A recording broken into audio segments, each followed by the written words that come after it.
Assalamualaikum warahmatullahi wabarakatuh. Saya Farudin Amri Rahmatullah dengan NIM 2124103055 akan mempresentasikan tugas dari mata kuliah pemrograman web.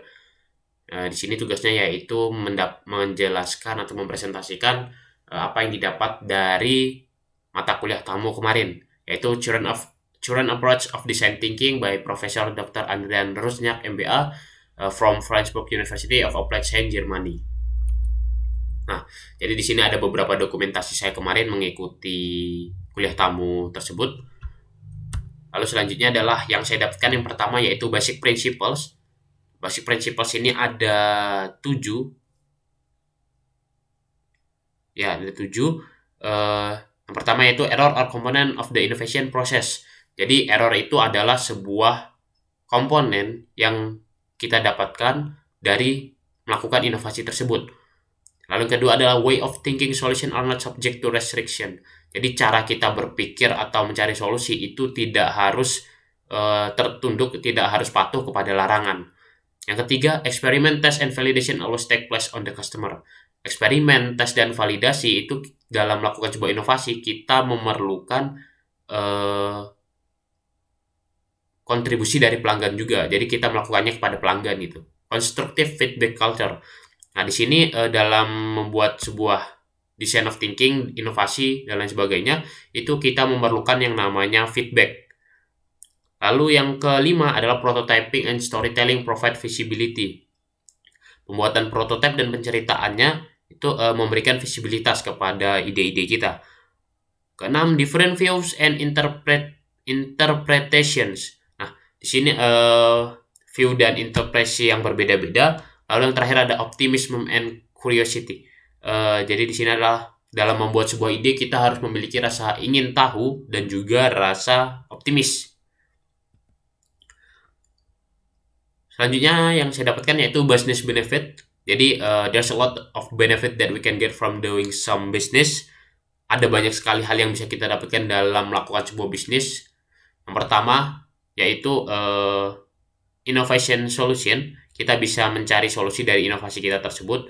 Lalu yang kedua adalah customer orientation. Kita bisa melakukan orientasi kepada pelanggan-pelanggannya kita. Lalu yang ketiga adalah clear scope through right question. Nah, di sini ketika kita membuat sebuah ide untuk bisnis kita itu otomatis kita memiliki banyak sekali pertanyaan. Nah, dari pertanyaan-pertanyaan tersebut otomatis kita akan mencari jawabannya di suatu tempat tertentu dengan tujuan yang jelas gitu. Jadi kita memiliki ruang lingkup sendiri, ruang lingkup tersebut jelas bagi kita untuk pertanyaan-pertanyaannya. Yang keempat ada divergent thinking, berbeda pikiran. Nah, berbeda pikiran ini ketika kita menyampaikan ide kita atau memberikan ide kita, otomatis orang lain akan menanggapi ide tersebut dan memberikan tanggapan yang berbeda juga. Nah, di situ kita mendapatkan berbagai pikiran dari berbagai orang yang bisa kita satukan atau kita cari ide utamanya atau solusinya dari untuk ide bisnis kita tersebut. Nah, yang kelima adalah tangible result, hasil yang nyata. Dalam melakukan atau melaksanakan ide bisnis kita tersebut, otomatis kita akan mendapatkan hasil yang nyata yang mana ide tersebut bisa kita gunakan untuk kedepannya. Keenam, agile approach, dan ketujuh, risk reduction. Risk reduction ini berhubungan dengan nomor 5 tadi. Dengan hasil nyata tersebut kita bisa mendapatkan sebuah pelajaran ataupun sebuah pengalaman yang bisa kita gunakan untuk mengurangi resiko-resiko yang akan datang di masa depan nanti. Lalu ada process of design thinking. Ada 4 tahap, yaitu design space exploration, critical function, funky prototype, functional prototype, final prototype. Yang keempat ada reframing. Nah, ini juga bagian dari process of design thinking, yaitu discovery, I have a challenge. Nantinya seseorang tersebut ketika menemukan sebuah ide, maka dia akan memiliki rasa seperti mendapatkan tantangan dari dirinya sendiri. Jadi ya, I have a challenge gitu. Aku punya tantangan buat diriku sendiri. Selanjutnya setelah mendapatkan tantangan tersebut yaitu interpretation. I learned something. Setelah dia mendapatkan tantangan, maka dia harus mempelajari sesuatu, harus belajar sesuatu untuk menangani tantangan pada dirinya tersebut. Selanjutnya setelah mempelajari sesuatu, maka selanjutnya adalah ideation. I see an opportunity. Nah, di sini aku melihat peluang. Jadi setelah dia belajar sesuatu, maka dia akan melihat sebuah peluang dari apa yang dia pelajari tersebut gitu. Jadi setelah dia melihat sebuah peluang, maka dia melakukan experimentation. I have an idea. I have an idea. Aku memiliki ide. Jadi setelah dia melihat peluang dari hasil belajarnya tersebut, maka dia akan mendapatkan ide. Yang mana idenya tersebut akan dia gunakan di tahap selanjutnya, yaitu evolution. I tried something new. Dia mencoba suatu hal yang baru. Jadi setelah dia mendapatkan ide, maka dia akan mencoba untuk melaksanakan atau merealisasikan idenya tersebut. Yang mana setelah dia merealisasikan ide tersebut, dia sudah mempelajari beberapa hal baru. Nah, selanjutnya adalah tugas dari matkul PWeb, pemrograman web, selanjutnya yaitu ide final project apa yang didapatkan setelah mengikuti seminar kemarin. Nah, di sini ide final project yang saya dapatkan dari hasil kuliah tamu kemarin, yaitu create a web-based game, yaitu membuat sebuah game berbasis web. Nah, jadi before this slide we can see that there are 5 process of design thinking which in my opinion will be in the making of this final project later. Ya, jadi sebelum kita masuki slide ini, tadi kita sudah melihat ada 5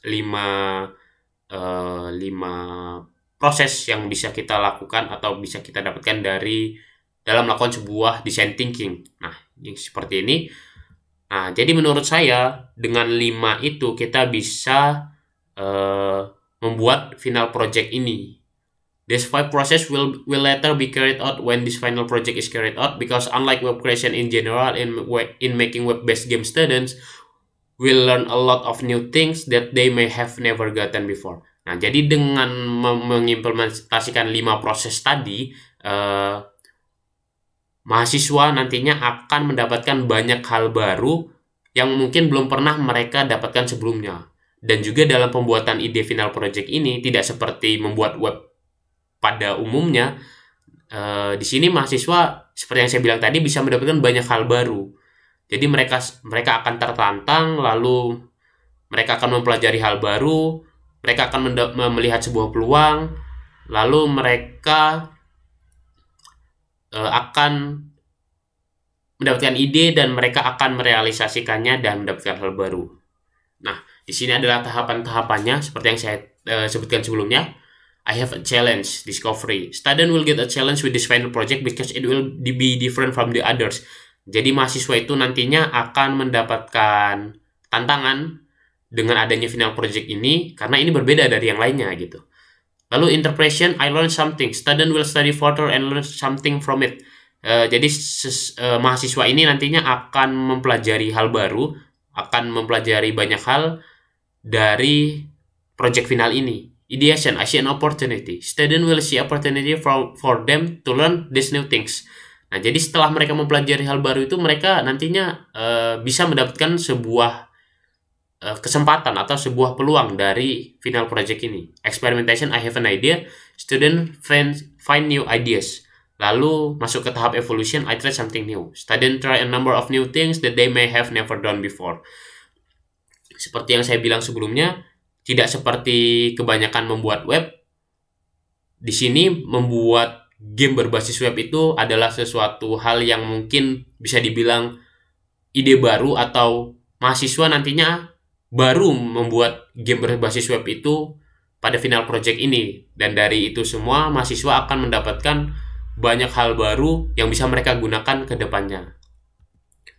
Baik, mungkin cukup sekian yang bisa saya sampaikan. Kurang lebihnya mohon maaf. Wassalamualaikum warahmatullahi wabarakatuh.